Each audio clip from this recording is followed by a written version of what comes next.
देखो मैं तो समय के साथ नहीं हूँ क्योंकि समय कहता है Comedy का purpose is not to give a moral science lecture. Comedy has no responsibility. Comedy is comedy. Comedy is to take you away from the reality and to make you have fun. अब लोग life में ना बड़े issues हैं लोगों के, तो लोग लाइफ से स्विच ऑफ करके कॉमेडी देखते हैं।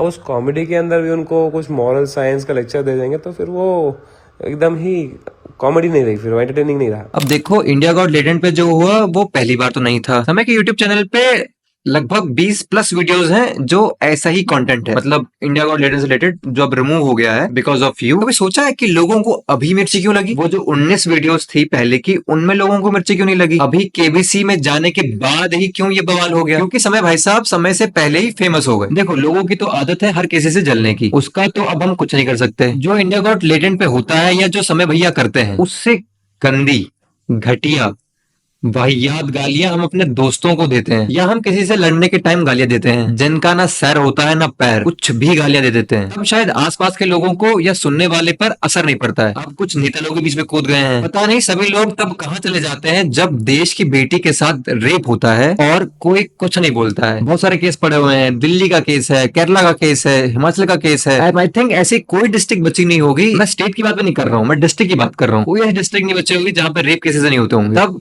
हमारे प्यारे नेता और हमारी प्यारी जनता कुछ नहीं बोली। इंडिया का टॉप पॉडकास्ट चलाते हैं रणवीर भैया, उनको भी किसी ने छोड़ा नहीं। उन्होंने जो जोक बोला वो सही तो नहीं था, बट वो जोक उनका था भी नहीं, फिर भी लोगों ने माइंड कर लिया उस चीज को, क्योंकि करना भी जरूरी ही है, बट इतना माइंड करना कि अगले बंदे को रुलाने पे मजबूर कर दिया, that's not a great thing.